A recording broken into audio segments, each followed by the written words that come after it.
Good morning all of you. आज हम नए टॉपिक के साथ क्लास में आए हैं।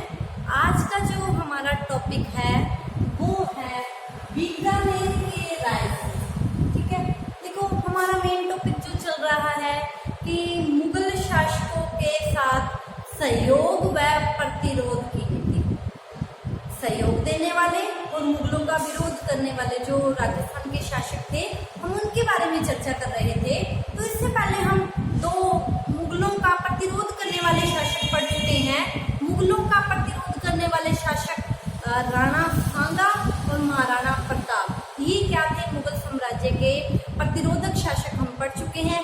आज का जो हमारा टॉपिक है वो है मुगल साम्राज्य के विस्तार में मुगल शासकों का सहयोग करने वाले राजस्थान के शासक। तो मुगल साम्राज्य का सहयोग करने वाले अगर हम राजस्थान के शासकों को देखते हैं तो उसमें जो सबसे महत्वपूर्ण नाम आता है वो आता है बीकानेर के शासक राय सिंह। तो आज का जो हमारा टॉपिक है वो है बीकानेर के राय सिंह। आज हम बीकानेर के राय सिंह के बारे में पढ़ेंगे। तो देखो बीकानेर के शासक राय सिंह, ठीक है। तो बीकानेर के शासक राय सिंह के बारे में क्या कहा जाता है कि बीकानेर साम्राज्य के शासक राय सिंह मुगल साम्राज्य के आधार स्तंभ थे, उसका बेस थे, उसका आधार थे। ठीक है, तो इनके बारे में ये भी कहा जाता है कि छोटे से जांगल देश के राजा ने बड़े बड़े मुगल बादशाहों को अपने वशीभूत कर लिया था। ठीक है, एक इतिहासकार में BM दिवाकर, जिन्होंने ये बात राय सिंह के बारे में कही है कि एक छोटे से जंगल देश के राजा ने अपनी योग्यता से बड़े बड़े मुगल बादशाह, बड़े अकबर के समय में थे तो मुगल बादशाहों को वशीभूत कर लिया था और BM दिवाकर ने ही इन्हें मुगल साम्राज्य का आधार स्तंभ माना है। तो आइए आज हम बीकानेर के राय सिंह के बारे में देखते हैं। तो इनका जो जन्म है, इनका जन्म 20 जुलाई 1541 को हुआ और इनके जो पिता थे बीकानेर के कल्याणमल, ये बीकानेर के शासक कल्याणमल के पुत्र थे राय सिंह। ठीक है, तो देखो एक दिन अकबर क्या है ख्वाजा मोइनुद्दीन चिश्ती की दरगाह पर 1570 में जियारत करने जा रहे थे। तो रास्ते में नागौर रुके। तो नागौर प्रवास के दौरान राजस्थान की लगभग सभी राजपूत शासकों ने, राजस्थान के लगभग सभी राजपूत शासकों ने मुगलों की अधीनता स्वीकार कर ली। ठीक है, और मुगलों की अधीनता स्वीकार करने वाले उन शासकों में बीकानेर के कल्याणमल प्रमुख थे। ठीक है, तो बीकानेर के जो कल्याणमल थे, इनके जो बेटे थे राय सिंह, ठीक है, अकबर उसकी योग्यता से बहुत प्रभावित हुए और उसे अपने साथ ही मुगल दरबार में ले आए। ठीक है, तो 1570 में ही राय सिंह ने मुगल सेवा में प्रवेश कर लिया। ठीक है, और इसके बाद क्या हुआ, मुगलों को उन्होंने अपनी सेवाएं दी, जिसको हम दो भागों में बांटेंगे। अभी तो क्या है, इनके पिता कल्याणमल बीकानेर की गद्दी पर बैठे हुए हैं, राजा हैं बीकानेर के, तो इनकी पहचान राजकुमार के रूप में थी। ठीक है, राजकुमार के रूप में थी। और जब 1574 में बीकानेर के शासक कल्याणमल की मृत्यु हो गई तो कल्याणमल के पुत्र राय सिंह 1574 में बीकानेर के शासक बने। और अब जब इन्होंने बीकानेर के शासक के रूप में क्या सेवाएं दी, ठीक है, इसीलिए इनके द्वारा मुगलों को दी गई सेवाओं को हम दो भागों में बांटते हैं, एक तो राजकुमार के रूप में और दूसरी शासक के रूप में दी गई सेवाएं। तो 1574 में राय सिंह बीकानेर के शासक बने और इन्होंने महाराजा धीराज या महाराज की उपाधि धारण की। ठीक है, अब हम चलते हैं 1570 में क्या हुआ था, ये मुगल दरबार में आ गए थे, अकबर ने अपने साथ ले आए थे और ये मुगल दरबार में आ गए थे। मुगल दरबार में 1570 में आने के पश्चात क्या हुआ कि अकबर ने इन्हें 2 साल प्रशिक्षण दिया ताकि आगे मेरी सेना का नेतृत्व राय सिंह कर सके। ठीक है, तो 1570 से लेकर 1572 तक 1570 से 1572 2 साल तक का अकबर ने इन्हें बीकानेर के राय सिंह को सैनिक प्रशिक्षण दिया। ठीक है, और सैनिक प्रशिक्षण होने के पश्चात अब इनका मुगल सेवा में प्रवेश शुरू होता है। ठीक है, तो अकबर ने सैनिक प्रशिक्षण देने के बाद अब इन्हें मुगलों की सेवा में लिया, अपने कार्य सौंपे। ठीक है, तो जब सैनिक प्रशिक्षण दिया और इन्होंने मुगलों की सेवा या मुगलों के लिए जो कार्य करना शुरू किया, ये इसका पहला चरण है। मैं आपको बता चुकी हूँ इनके द्वारा जो मुगलों को सेवाएं दी उसको हम 2 चरणों में बांटते हैं। पहला चरण, प्रथम चरण कब से शुरू है? ये 1572 से शुरुआत होती है इस चरण की।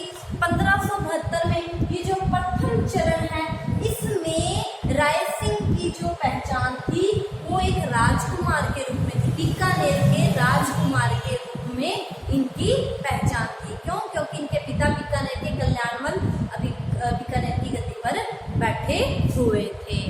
ठीक है, तो अकबर ने इन्हें पहला कार्य क्या सौंपा? तो 1572 में इन्हें जोधपुर का प्रशासक नियुक्त किया।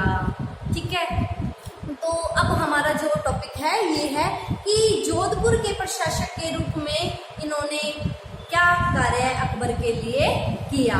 तो देखो, मैंने आप लोगों को बताया है कि ये वो समय था 1570 का जब राजस्थान की लगभग सभी राजपूत रियासतों ने अकबर की अधीनता स्वीकार कर ली थी। ठीक है, लेकिन जो मारवाड़ के शासक थे रावचंद्र सेन, जिन्हें मारवाड़ का महाराणा प्रताप भी कहा जाता है, लेकिन मारवाड़ के शासक ने मारवाड़ के शासक रावचंद्र सेन ने क्या हुआ था? मुगलों की अधीनता, अकबर की अधीनता पहले तो स्वीकार कर ली। ठीक है, बाद में उसकी अधीनता स्वीकार करने से मना कर दिया। ठीक है, अकबर की अधीनता स्वीकार करने से मना कर दिया। तो ऐसी स्थिति में अकबर क्या है, सभी राजपूत शासकों को अपने अधीन लाना चाहता था। तो उन्होंने मारवाड़ के रावचंद्र सेन, जिन्हें मारवाड़ का महाराणा प्रताप भी कहा जाता है, छोटा क्वेश्चन पूछ लिया जाता है कि मारवाड़ का महाराणा प्रताप किसे कहा जाता है? मारवाड़ का महाराणा प्रताप किसे कहा जाता है? रावचंद्र सेन। मारवाड़ के शासक रावचंद्र सेन को मारवाड़ का महाराणा प्रताप भी कहा जाता है। जिस तरह महाराणा प्रताप ने मुगल विरोधी नीति अपनाई थी, ठीक है, और इसी तरह मारवाड़ के शासक ने रावचंद्र सेन ने भी मुगल विरोधी नीति अपनाई, इसलिए इन्हें मारवाड़ का महाराणा प्रताप भी कहा जाता है।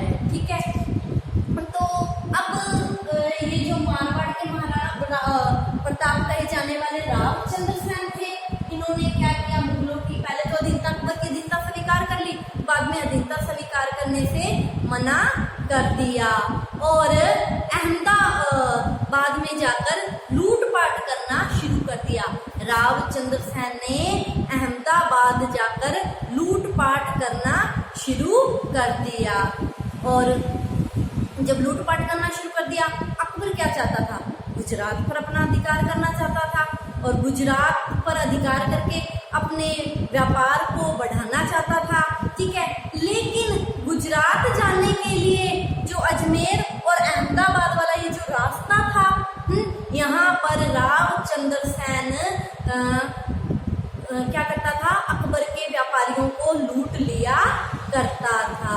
ठीक है, और रावचंद्र सेन के कारण अजमेर और अहमदाबाद गुजरात जाने वाला ये जो मार्ग था ये सुरक्षित नहीं रहा और अकबर का गुजरात पर अधिकार करना जरूरी था। इसीलिए अकबर ने रावचंद्र सेन का दमन करने के लिए राय सिंह को नियुक्त किया। क्यों? क्योंकि उनका मानना था ये जो मारवाड़ के महाराणा प्रताप कहे जाने वाले रावचंद्र सेन थे, ये राठौड़ राजवंश के थे और इधर से बीकानेर के राय सिंह भी राठौड़ राजवंश के थे।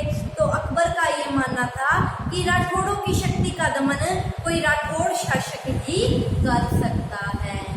ठीक है, इसीलिए उन्होंने ये दायित्व किसको सौंपा? उन्होंने ये दायित्व रावचंद्र सेन को सौंपा। ठीक है, समझ आया? मैं फिर से रिपीट कर रही हूँ। देखो, प्रथम चरण राजकुमार के रूप में जो पहली सेवा थी, जोधपुर का प्रशासक नियुक्त किया। तो देखो, इस समय राजस्थान की लगभग सभी रियासतों ने मुगलों की अकबर की अधीनता स्वीकार कर ली थी और मारवाड़ के रावचंद्र सेन ने भी पहले अधीनता स्वीकार कर ली, लेकिन बाद में अधीनता स्वीकार करने से क्या कर दिया? मना कर दिया, है ना। और जो अकबर था वो इसको अपने अधीन लाना चाहता था। क्यों? क्योंकि इसने अहमदाबाद पर लूटमार करनी शुरू कर दी थी। अकबर गुजरात पर अधिकार करना चाहता था और गुजरात जाने वाला जो अहमदाबाद वाला मार्ग था ये सुरक्षित नहीं था। अकबर इस मार्ग को सुरक्षित करना चाहता था।